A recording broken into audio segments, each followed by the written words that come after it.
Bienvenidos y bienvenidas a un nuevo episodio de nuestro podcast educativo. Hoy viajamos al principio del siglo XX para descubrir la vida de un hombre que sacudió la escuela, la sociedad e incluso el sistema educativo, Francesc Ferrer i Guàrdia. Prepararos porque hablaremos de un pedagogo revolucionario que aún hoy es un referente. Francesc Ferrer i Guàrdia fue un pedagogo, librepensador y activista anarquista. Su vida y su muerte lo convirtieron en un símbolo internacional de la lucha por una educación laica y racionalista. Nació en Cataluña en 1859. Desde muy joven desafió el statu quo de la restauración borbónica.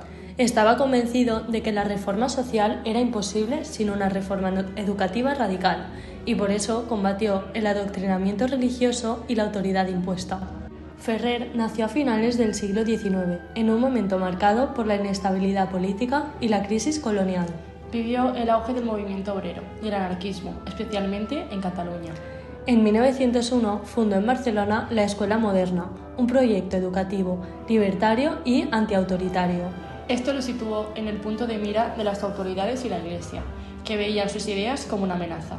Su vida acabó trágicamente en 1909, cuando fue acusado y ejecutado por los hechos de la Semana Trágica.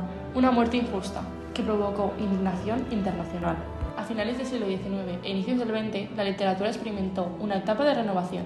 El realismo y el naturalismo continuaron teniendo presencia, con una literatura que describía la realidad de manera objetiva y crítica, mostrando las desigualdades sociales y las duras condiciones de vida.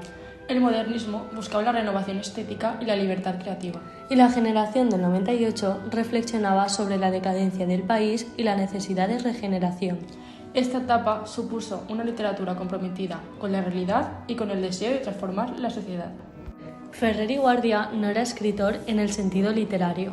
Era pedagogo, pensador y activista, y sus escritos eran herramientas para transformar la sociedad. Sus textos son claros, directos y didácticos. No buscaba hacer arte, sino educar y despertar conciencias. Su estilo es sencillo, racional y crítico. Prioriza la claridad y la función educadora. Utiliza repeticiones, preguntas retóricas y un tono reivindicativo. Y evita los recursos poéticos, ya que lo importante es el mensaje. Defendió una educación científica, laica y mixta, muy avanzada para su tiempo. Proponía una escuela sin castigos ni dogmas, basada en el pensamiento crítico.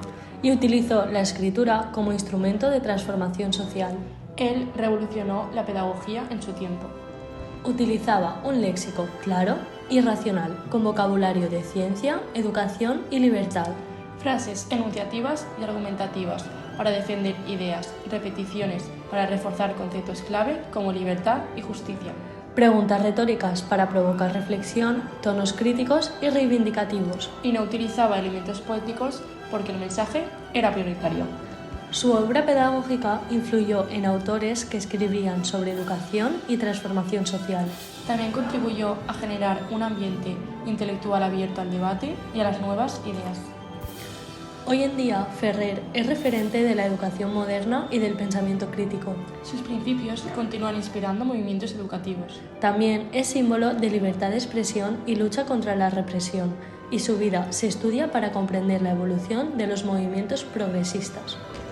Las características principales de su obra son la pedagogía racionalista basada en la ciencia y la evidencia, laicismo radical que rechazaba la enseñanza religiosa, la educación igualitaria para niños, niñas y adultos, antiautoritarismo sin castigos ni exámenes formales, formación integral, intelectual, física y ética, método activo basado en la experiencia directa y la observación, aprendizaje situado con excursiones y actividades, y una ética social orientada a formar individuos críticos y solidarios. Ferrer i Guàrdia destacó en su época como figura que combinaba la educación, pensamiento crítico y compromiso social. Impulsó debates sobre derechos, igualdad y participación ciudadana. Influyó en movimientos obreros y asociaciones de maestros. Y demostró que la educación podía transformar la sociedad. En conclusión, Francesc Ferrer i Guàrdia fue un reformador educativo y un referente del pensamiento crítico, que cuestionó la educación tradicional y las jerarquías sociales de su época. Sus apuestas por la educación y la libertad tuvieron un impacto profundo en maestros, alumnos y movimientos sociales. Aunque su vida terminó de manera trágica, su legado continúa siendo una referencia para entender la importancia de la educación como herramienta de transformación y de progreso social. demostrando que las ideas pueden superar la represión e influir en generaciones futuras. Os esperamos a todos en el próximo capítulo. Esperamos que os haya gustado tanto como a nosotras.